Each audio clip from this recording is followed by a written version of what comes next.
We begin tonight with a child in the hospital after getting hit and run by a school bus. Thank you for joining us. I'm Sarah Horbacewicz. Here's what we know right now. Yesterday, around 4 p.m., an elementary student from Daisy Bates Elementary was hit by a bus.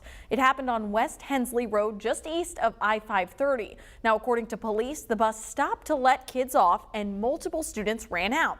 The driver thought the children were all clear, but one had fallen down. That child was then run over by the back tire of the bus. The child was taken to Children's Hospital and is still there tonight.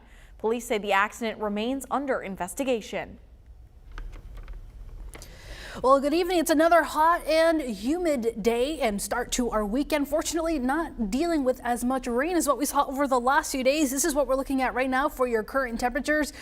It's still pretty warm out there, sitting in the upper 80s here in the metro, but with the humidity, it feels like it's 93. For much of the same thing can be said across the region, mid to upper 80s this afternoon. Slightly cooler to our north and west. This is what we're seeing right now on our radar.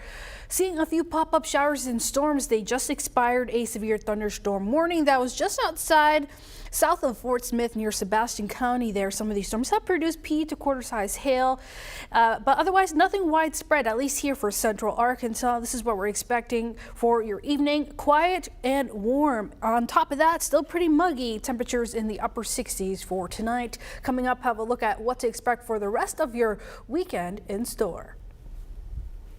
All right, thanks, Corrales. Now, North Little Rock police are looking for answers tonight after someone was shot and killed on Friday. Officers responded to reports of shots fired at the Rest Inn on Pritchard Road. That's located right off I-40. There, police found a person shot in the breezeway. The person was taken to the hospital where they later died. Detectives are now collecting evidence and interviewing witnesses to find any tips. We also have an update tonight on a shooting that we first told you about last weekend. The Jefferson County Sheriff's Office has now arrested a man for killing someone and injuring others. This man, Deshaun Chapman, was arrested yesterday. He is being charged with first-degree murder. 4 people went to the hospital and a 16-year-old was pronounced dead in the shooting at Martin Luther King Park last Sunday. Police are still looking for more suspects in this case, so if you know anything, you're asked to call police. The U.S. Marshal's Office is warning Central Arkansas to be on the lookout this weekend as 2 dangerous men are still on the run. The first one, 29-year-old Brendan Brewer. He's wanted on a felony charge of possession of a firearm. Law enforcement are aware of Brewer related to other crimes, including theft and possession of a controlled substance.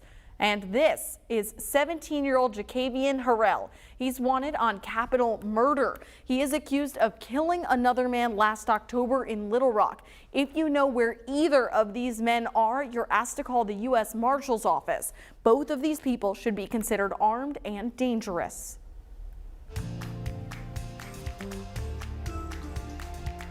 Now happening today, a recovery center in Little Rock is turning the table, going to people in need instead of waiting for them to come to them. THV11's Frederick Price shows us how they're giving back to the community in hopes of fighting the opioid endemic.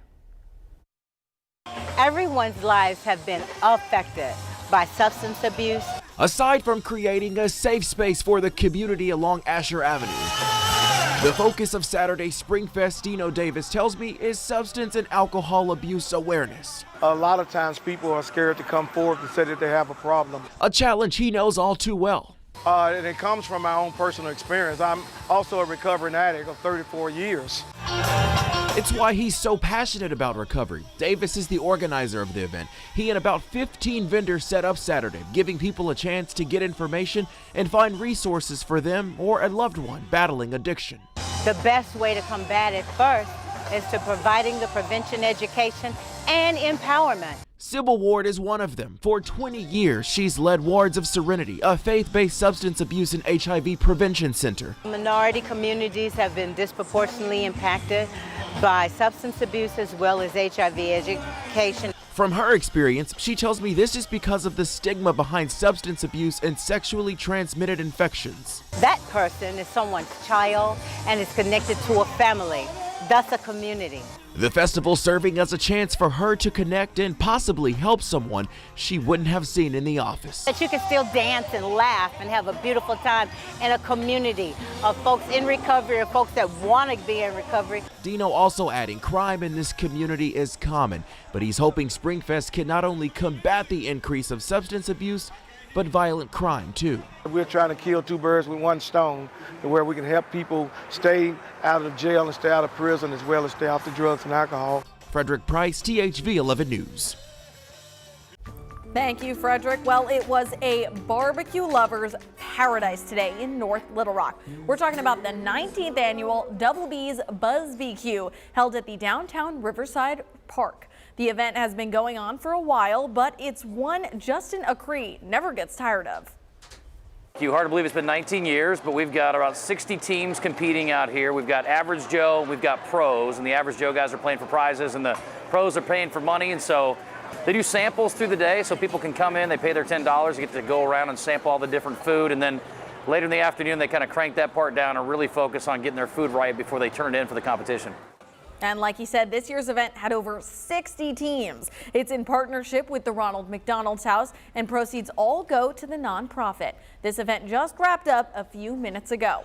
But there's also an event right now that can help any of you last-minute gift shoppers ahead of Mother's Day. The Mother's Day Market is going on right now at the filling station in North Little Rock. It's a way for you to have some fun, get a gift, and best of all, support local businesses. What I think is unique is just that about 95% of our business is local made things. We like to promote local, so that's our driving force there. We've got a band playing from 6 until 9 p.m. We've got 3 wonderful food trucks, and we're just having a great time.